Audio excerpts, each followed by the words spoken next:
don't understand. I could have had class. I could have been a contender. Hulk, go smash. Mrs. Robinson, you're trying to seduce me. Here's Johnny. 21 gigawatts! Hey, motherfucker. You never go ass to mouth. Now what is so damn funny? And here we go. We will not go quietly into the night. We will not vanish without a fight. The Force will be with you. Always. But the truth! You can't handle the truth! Showtime, everybody! Showtime! What's up, fanboys and fangirls? Welcome to episode 19 of the Movie Club podcast, coming to you, of course, from fanboysanonymous.com. This is the October edition, and of course, we needed to figure out something to do on the horror spectrum. So our original plan was going to be to pick a few Wes Craven movies and review those. However, come crunch time to record this, all but one of those panelists chickened out like a bunch of wimps, so we're going to do something a little different this time around, and instead of reviewing several movies that were chosen in advance that people had watched and would give their rankings 0 to 10 and all that other kind of stuff, comparing the opinions and whatnot, we're going to give you recommendations on what you should watch this Halloween if you have friends that aren't pussies. With that being said, I am your host, Tony Mango, and joining me on this panel is our resident Scream Queen, who has more guts than any of the guys who passed on this episode, Caroline Oliveira. What's up, Caroline? Hello! Woo! Hello! So, if anybody was going to do this, it's definitely you, because you are our horror person. Yes, very proud of that. And like I had said, it's Halloween time, and, you know, people are going to be doing their marathoning of different kind of horror films and whatnot, and instead of just talking about the Halloween series or the typical Jason and Freddy and Chucky and whatever, we recently lost Wes Craven. I don't know why I'm botching all over the place here, but Wes Craven. He passed away not that long ago, so we figured we'd kind of like focus this around him. And if you were to say the go-to Wes Craven movie, I would assume you'd think Nightmare on Elm Street, right? Yeah, for sure. Now, I've seen at least one of them. I don't remember which one. And I might not have actually watched the whole thing. I might have seen parts of different ones and just mashed them all together or something like that. But out of the Nightmare on Elm Street films, what's the best one, do you think? Well, I would say the original is always the best one. It didn't have, I mean, yes, you're going to watch it now, you're probably going to laugh at Johnny Depp's death. Johnny Depp's death. Wes Craven. I mean, it's funny now, but when it was in the theaters, it was definitely a breakthrough. You don't get to see Freddy that often. I think he only has like 8 minutes of screen time, something like that. Like, he's not there at all. We don't see him, and creates that whole Jaws effect, which I think it's awesome. He's really not in it that much? He's in the very first one. He's not. We don't see him that much, which is great. I would say definitely go with that one if you're gonna watch it. If you're new to this series, yeah, just start with the first one and just be prepared to be disappointed afterwards. Not so much for the second and the third, but it gets really, really bad. Especially with the newest remake, which was just ridiculous. I'm looking at the franchise list right now. They're not all Wes Craven. Right. But he did do Wes Craven's New Nightmare, and I've never seen that one. Is that like a reboot? Was that the one... Or is that just like another story? 1994. 94, yeah. No, it was like just a new movie. The remake that kind of didn't feel like a remake was, I think, a few years ago, and it was not Wes Craven, and it got a lot of the real Nightmare of Elm Street folk like really upset because they reimagined Freddy as being a child molester. Let's just get that clear, people. He killed kids. He did not touch them other than killing them, if you know what I mean. And also his makeup is always like, I mean, it's so iconic. Like, why would they change that? But they did. Yeah, and there's like some rumors going around that a new it's gonna come out, and the original guy who played Freddy is gonna be in it.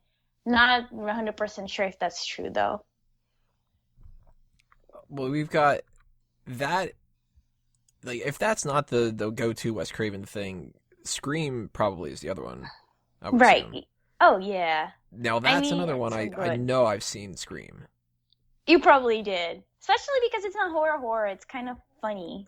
Yeah, and I mean, I did like what I had seen of it. I don't remember, like, anything about it, though, because it was 96, and I'm pretty sure I saw it in, like, 98. But, I remember Scary Movie more than Scream. Yeah, you know what? In a weird way, me too. It's funnier, I think. Oh, of course, yeah. I mean, Scream's really good too, though. It's really funny as well. It was fresh. Like nobody had done a horror movie about horror movies, making fun of cliche in horror movies. So it's funny like that. But if you want to laugh, just watch a Scary Movie, which is hilarious. The first one is. The first one, yeah. The second one kind of sucks. Yeah. The third one's great, though, actually. Oh, really? I didn't see the third one. Yeah, the third I got one's... so disillusioned with the second one. The third one's kind of more like Naked Gun and stuff, a little bit. And the fourth one sucks, and I didn't see the fifth one, because I don't think anybody saw the fifth one. Yeah, nah. But, I didn't even know there was a fifth one, to be 100% honest. Yeah, that's how bad it bombed. Oh, that sucks. Now, the other, was it 3? There's Scream 2, 3, and 4, I think, right? Yeah. Are those, like, any decent? I mean, they're okay. I was happy with the first one, just being the one movie. And moving on, I would say for this Halloween, if you want to feel scared and if you don't want to get too caught up in how cheesy certain things are, not even how it looks because it's newish, so the effects are not bad at all. But it's cheesy. I have a hard time saying that I didn't like them though because Wes Craven died. I just feel like That doesn't make his stuff any better. Oh, but it's just like, oh man, like he's such an inspiration. Like he was such an amazing guy, and I just feel bad. But like, they're cheesy, but they're not horrible. Did you ever see the TV show? No, I'm not gonna watch that thing. Even though Sean said that he was really good, but I don't really trust his taste in TV shows, to be 100% honest. Well, he is the executive producer. Yeah, but and that's my dog snoring, you guys. I'm sorry. Yeah, but then he didn't get a lot. He literally got that title just because he allowed them to use. Just a name only. Yeah, the name. Yeah, he didn't. He was not involved with it at all. So I'm not gonna watch that thing. And it's on MTV. Like, ugh. Oh, it is? I thought it was like HBO or something.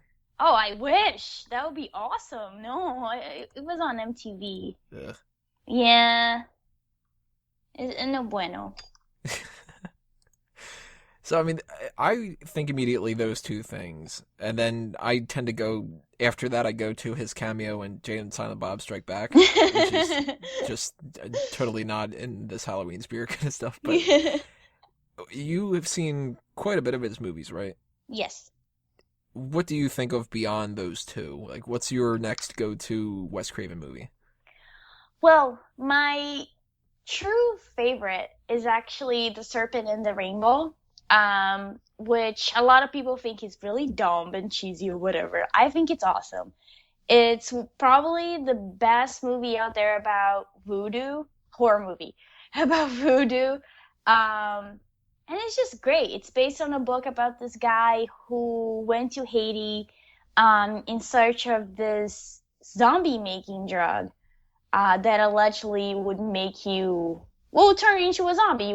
You will die, and then a few days later you will get out of your grave, and you had no idea what was going on, and you're completely drugged out. And the book hell is would actually... you want to do that? Well, I mean, if you were a zombie priest, and if you want to, like, curse people out, I think that's pretty ingenious, right? Like, if you just want to turn your rival or whatever into a zombie, you can poison him, and then everybody's gonna think you were a true miracle and Oh, I thought the guy voodoo. wanted to take it. Oh, no, I was just like, what the hell? Just kill yourself already. Well, I The serpent mean, and the rainbow and that dipshit who wants to kill himself. I mean, I don't know. I could see some people wanting to do that. But anyways, he goes there. He's a researcher, scientist. He goes there because the pharmaceutical companies are interested in using this drug as a new anesthetic during surgery. And he goes there, and Haiti is in the middle of a revolution. People go missing just because they oppose the government, dictatorship, or whatever. And also, like, there's a lot of voodoo and supernatural stuff going on. It's a really good movie, and it's a very young Bill Pullman. It's nice. It just, when I watch that movie, I just want to go to Haiti and become a voodoo priestess, and I love that feeling. You sure it's Bill Pullman? Might be Bill Paxton. Oh, wait. I always confuse those two. Exactly, that's why I made this. Whoever was the guy who played the president in Independence Day. I think that was Pullman. Yeah, Pullman. Right. Paxton was the guy who played the dad in that TV show where he's married to a bunch of women. I forget. No idea what that show is, but it sounds horrifying. It's actually a really good show. It was on HBO. I can't remember the name. Oh, Big Love, of course. No, it's Bill Pullman. He's really young, and I think it was like mostly shot in South America too, so it just feels really legit, and it's awesome. And there's a scene in the movie where, I'm not gonna ruin it too much, but somebody gets strapped inside a coffin, and the coffin gets filled with blood. It's beautiful. It's just so. It's beautiful. Why is it called The Serpent and the Rainbow? Is that like a spoiler thing? No, it's not. They explain it right in the beginning. It's because in voodoo religion, they believe that like there is like Earth is represented by the serpent, and the sky is represented by a rainbow. And when you're alive, you're aware of those two things, but there is a place between life and death where you can get stuck in between those things, and you're not alive, or you're not dead. So you're a zombie, and that's why it's called Serpent and the Rainbow. See, when we were picking these movies and I listed all of them, whatever, The Serpent and the Rainbow, to me, it sounded like something kind of like the Across the Universe movie, like the Beatles. Like, yeah, I could see that. The Yellow Submarine, The Serpent and the Rainbow, like, or some kind of like after-school special, like Charlie Brown and the Serpent and the Rainbow, or Harry Potter and the Serpent and the Rainbow. Didn't think that it was a horror film. Rainbows and horror films don't really. I know. Yeah, I agree 100%. And for a while, the title kept me from watching it because I just felt it was probably like super stupid. Mm-hmm. Being really a rainbow and serpent. Like, no, at least when something's called good. Nightmare Cafe, you're like, all right, Nightmare, I get it. Yeah, true. And maybe that's why that movie didn't do so well. Like, people just don't really know too much about it and don't really watch it, but I really recommend it. It's a great movie. I even own it. Like, I go for periods where I have to watch that movie every Saturday for some reason. Why then, Saturday? I don't know. I don't know how my brain works. It just happens. I think because Sunday is more like a Rosemary's Baby kind of day. So, just, yeah, maybe that's why. That was our first pick, I think, that we had. The other one, other than Wes Craven's New Nightmare, was The People Under the Stairs, if I remember correctly. Yes. Which, I don't know anything about that one, but that one I immediately went to, that sounds like a Goosebumps book. Instead of something like that. It kind of feels like it, too. It's kind of funny. It's really funny. And I don't know if it's because the first time I watched it in a class, and the teacher was obsessed with every single horror movies about black dicks. I'm not even joking. But that was like his whole thing was like, oh, this movie is about he was black, by the way. It's about the white man's fear of the black dick. Every single movie, no matter what we watched. I think the only one he didn't say that was The Devil's Advocate.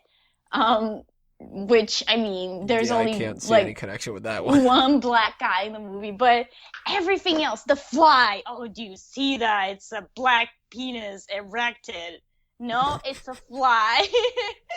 So it was funny because I was watching under those circumstances. But I think people would still think it's really funny. Kids are the main characters, so you can either go really creepy with that, or you can go kind of lighthearted, which is what happened.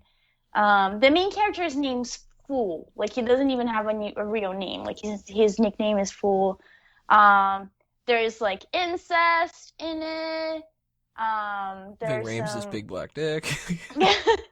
Well, there's this one character that has, like, a full S&M costume of black latex. So that's the Gimp where from Pulp Fiction. Yeah. Oh, there you go. There's the crossover between that and Ving Rhames and. But yeah, that's when my professor was like, "See that? Oh my God, it's a black dick!" It was a great class. I definitely would say to throw this into the Halloween recommendation then, at the very least, just for that. Just to have all your friends and be like, all right, tell me if you think this movie's about dicks. You guys totally should do that. It's very entertaining. I'm looking at his filmography right now, and the different things he's worked on. Some of them he wasn't directing, some of them he was just a writer or executive producer or editor or something like that, but did not know that he did some Dracula stuff. Dracula 2000? Oh, it's so bad. I kind of remember hearing that it was terrible. I don't remember which one that is, though. I think the last Dracula movie I had seen was either Bram Stoker's Dracula, which I wasn't really too fond of, or Dracula Dead and Loving It, which I know Wes Craven didn't do. Yeah, that one's really good, though. No, Dracula... What is it? 3000? 2000. 2000. It's bad. If I'm not 100% mistaken, it's about a group of not even scientists, but people that want to resurrect Dracula. They found his alleged coffin, and they want to resurrect him to find out how to become immortal, whatever. And of course, things go haywire. It's a really bad movie. Don't even watch it as like a soundtrack for you doing the dishes. It's just bad. What about the other ones? He did a couple other Dracula 2, Ascension, Dracula 3, Legacy. Oh, those I didn't even watch. Like, I got so disillusioned with his first Dracula attempt that I was just like, no. But I love him. Rest in peace. This is totally not Wes Craven, but did you see that new Dracula movie? I can't remember the name of it now. Dracula Reborn or Dracula Let's Try This Again or something. No, I didn't. Was it kind of like an action one? No. All I know is that it's got Luke Evans in it. Because that's the guy that I wanted to be Batman. And I was just kind of like, fucking, instead of Batman, he's just being a Dracula Untold. It just looked like Oh, okay. I know what you're talking about. No, I did not watch it. It's kind of like on the vein of like, little too superhero-y? Yeah. And I love my Dracula. I just don't like it like that. He's got to be just like an evil son of a bitch. Yes! And just mysterious and just, evil. I love it. Not about black dicks. I don't know, that one might be I'm sure my teacher would find something about it. Do you see he's sucking the blood? Do you see his fangs? The way they have that shadow over there? That's a black dick. So I'm looking at this list right now, and I really have not seen like any of these. But one thing that does stand out to me is Swamp Thing, because that is an actual superhero. Oh, really? Yeah, Swamp Thing is a DC character. He a lot of his stories take place in Gotham.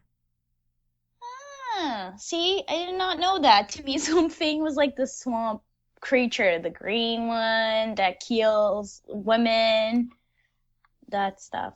I had no idea. Well, maybe he did like it's like 1982. Maybe he did like a crossover superhero thingy. Well, this was the comic book character has been there for decades. Like, so I guess they got him because it is kind of more on the horror side. Like, I mean, if you were going to have him do either Swamp Thing or The Flash, he's going to do Swamp Thing. Like, Right. But I haven't seen that movie yet. Probably because it's just older. And, you know, comic book movies aren't the same as what they used to be, kind of a thing. Like, they're actually good now. But I didn't see that. And something that I do think I would check out, other than that, though, is not a movie recommendation, but still his episodes of The Twilight Zone. Because there's a little bit more bite-sized. Like, I think I could watch 5 of those and kind of be done with it instead of sitting down for a full 2-hour movie. Yeah. Yeah, no, they're great. And I mean, at the end of the day, he was just a really good filmmaker. And I think he even had like a kind of like a romantic movie or a short film that was part of, I think it was like Paris I Love You collection or something like that. And I remember this one interview of him saying that for the longest time he wanted to do movies like this, but studios wouldn't allow, like, they wouldn't pay for his movies if they weren't horror. So he was just stuck with horror. And even though he wanted to branch out, and that he was okay with being like the horror guy, but he wanted to try other things too. So he did his romantic movie, but everybody knows him for his horror movies. I mean, it's hard not to. Even his name is weird. It's creepy. Wes Craven, like, yeah, it's like Craven.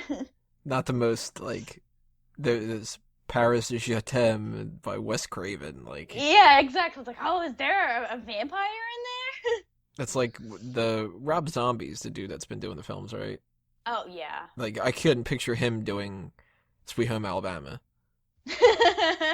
Well, maybe if you add some like deranged killer or some He'll do the inbred. sequel, Sweet Home Alabama, about the like inbred psycho killer people in Alabama from the bayou or something like that. I love it. I would watch that.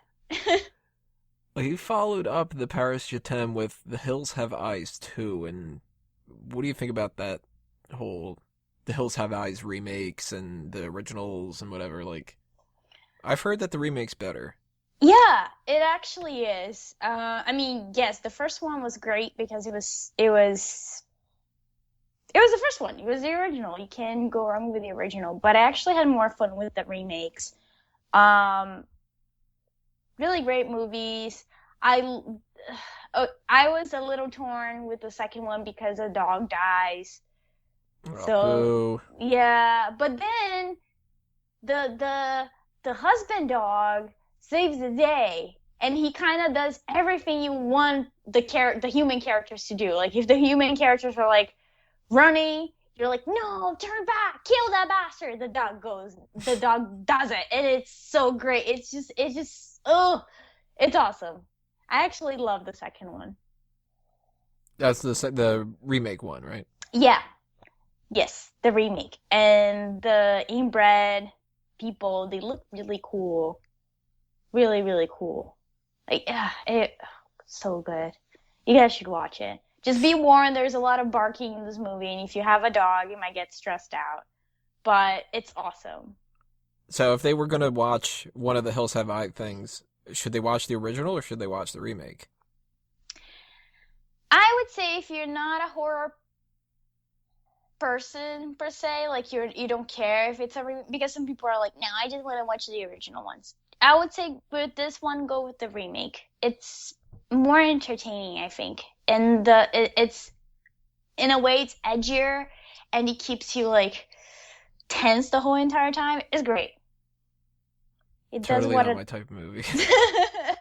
I don't get into even thrillers, let alone horror movies. Oh man, no, I love them so much. Like, I swear to God, if I could find a way to survive just by watching horror movies 24 hours a day, I totally would, and I'll be so happy. And to me, they're a chore. They're like, this Halloween, if I wasn't already like busy and I wanted to put on a marathon or something like that, I'd start watching the Bond films to prepare for it. Well, I mean, some of the Bond villains are kind of creepy, so that's okay. There actually is one on this list, though, that I did want to go see in theaters, and I didn't get around to doing it, and that's Red Eye. Oh, yeah. That seemed kind of cool to me. That's a good movie to watch on a plane. To show it on a plane? I don't even think that they would do that. They would never do that, but if you could like download it maybe and watch it on the plane, that's pretty sweet. It's a good movie. I like the guy who plays the evil guy in it. I keep forgetting his name, but he has such a cool look to his face. Cillian Murphy? Yes! He's so cool. You just like that his name has Kill in it.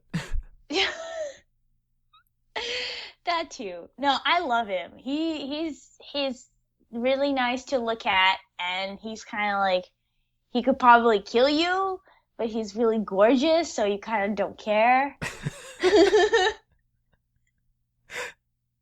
Did you see Batman Begins? Yeah, I did. Is he better in that as Scarecrow or in Red Eye?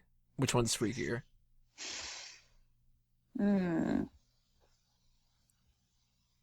Now, I've seen him in that, and I've seen him in Tron Legacy for, a hot minute, and he's not scary at all in Inception. Yeah, he's not. It's just his face. I kind of like him like Scarecrow. I just don't like Batman Begins, so that movie kind of like, eh. Boo, it's so good. Nah. Oh, it's even better than Dark Knight in some ways. I don't even like Dark Knight that much. What? Why? Don't sue me. You don't watch Wes Craven movies, okay? You cannot say anything. Joker is better than any horror movie character that's ever been created. I'm saying that outright. No. Just no. So what are some other ones on this list here? I don't know jack shit about, like, The Tripper or Diary of the Dead or Tales from the Crapper? What the hell? Yeah. Alright, that sounds kind of amazing. I might want to check that one. But if you look at, like, his older ones, like Chiller or Deadly Blessing, like, that stuff right over my head. I can't even tell you, like, the slightest bit of information about those. That's so good.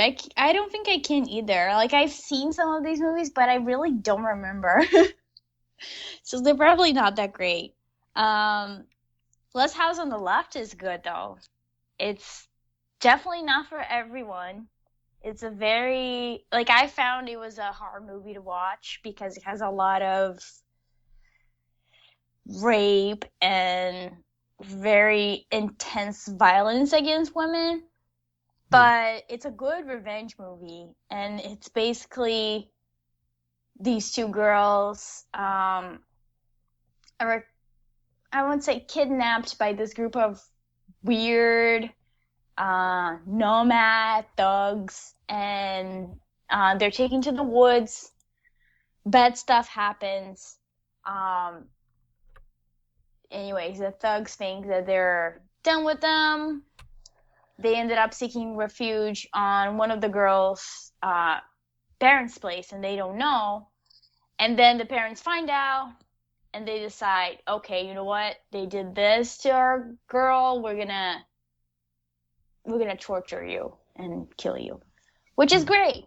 Which is what one should do. Do you have to watch the first house on the left and the second house on the left and all that together? Oh my god! How did I not see this coming?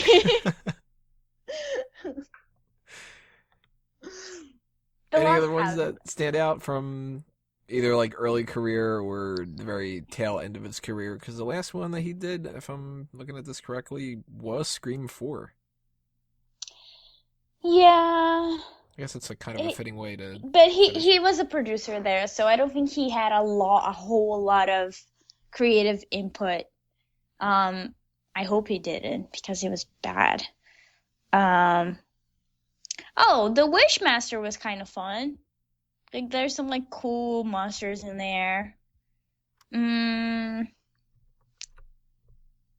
Yeah, I mean, his latest stuff and the very, like, some of his earliest stuff, like, I have no idea what Together is.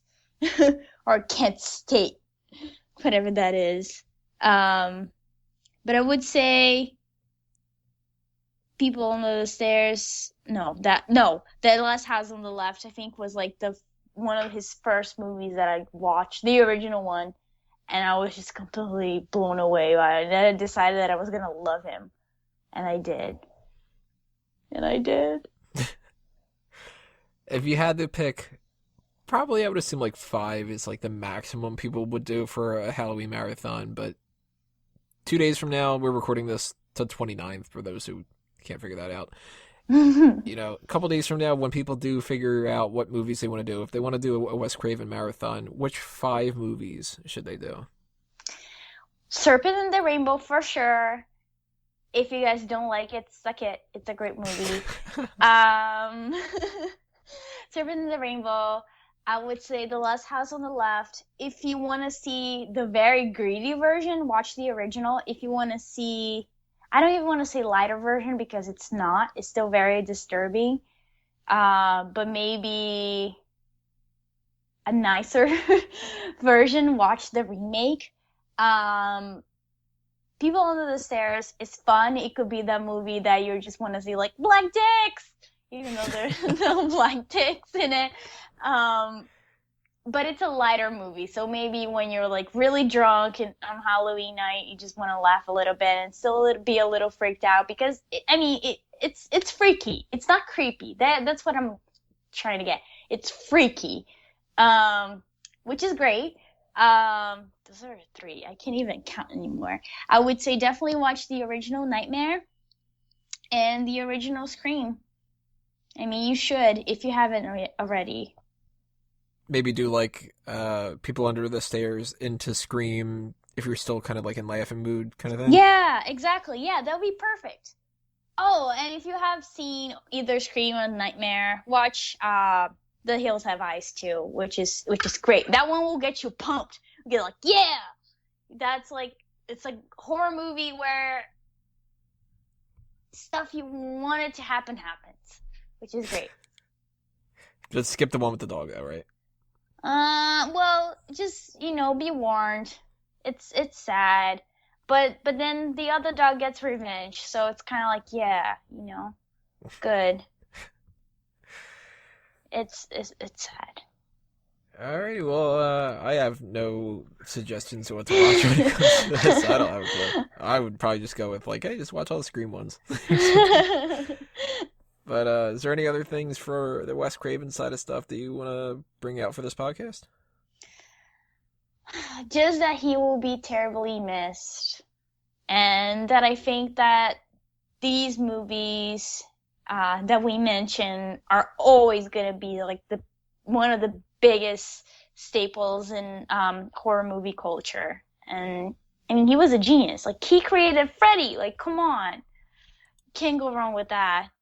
And you guys should watch it. And you guys should definitely try, and not even try. You should just watch Serpent and the Rainbow and enjoy it. And then be like, thank you, Caroline. We had no idea this movie existed. You're welcome. It's great. Funny enough, by the way, I'm looking at his Rotten Tomatoes scores right now. His highest rated thing is the original Nightmare on Elm Street. Yes. That's got a 94. Holy shit. But his lowest rated is the 1985 Hills Have Eyes Part 2. That's got a 0. Yeah, that's the original, right? Yeah. Yeah. 0 out of 100. So he got almost 100 out of 100 and then 0 out of 100. Holy shit. That's a big, big difference. So if you are going to check out Hills Have Eyes 2, make sure you're watching the right one again. Yeah. Watch the remake. Yeah. Alrighty, I think that'll do us in then for episode 19's October edition movie club. Tell me if you think that you like this kind of format in the comments below. Maybe we'll do some more of these in the future. Maybe kind of do like 2 movie club things a month, a recommendation one, and something about the movies. Or maybe we'll even just switch the format up entirely. I don't know. But leave those comments below. Make sure you share, like, favorite, subscribe, pass this along to your friends and family and all that kind of stuff. And make sure that you have fun on Halloween, too, because that's obviously what this is all about. So anything that you want to plug, Caroline? Sure. Check out my Instagram, creepy_Caroline. Something really awesome is going to happen on Saturday, and I'm very excited about. And it's not going to be a Halloween party. Well, even though I am going to one, but... It's just going to be Snapchat things from that. Ew, no. Which, by the way, still don't get Snapchat, but that's a whole different conversation. But what I was going to say, my little toy is going to be in there, so just check it out. And the website, czofx.com? Yes, Tony, even though I haven't, checked that thing forever, but yeah. Oh, yeah, that's it. From my side of things, obviously, of course, keep checking fanboysanonymous.com. I pumped out a couple other articles, and I'm going to be trying to write some more for you guys about different things, mostly movie-related, because I don't know what the hell to talk about when it comes to a lot of the other things. I don't listen to music nowadays and stuff. But check that stuff out. And next month's movie club is going to be the Bond films, which I'm super pumped for. Then after that, it's going to be Star Wars, which I'm even more pumped for because, oh my god, the movie looks so fucking good. And review points are going to be coming for those things as well. We got group meetings coming up too. We've got different stuff for the wrestling side of things. It's markoutmoment.com. And if we end up deciding to do any All Talk Show episodes, then you can find those on All Talk Show all over social media too. So just bookmark everything that's under a mango tree and you'll see my name pop up far too many times and you'll get sick and tired of me. And I think that's it for episode 19. Thank you all for listening. Keep watching movies. At no point in your rambling, incoherent response were you even close to anything that could be considered a rational thought. I'm too old for this. Good day, sir. You stay classy, San Diego. Roads? Where we're going, we don't need roads. Frankly, my dear, I don't give a damn. I'm finished. That'll do, Pete. That'll do. Hasta la vista, baby. Hey, everybody! We're all gonna get laid! You're still here? It's over. Go home.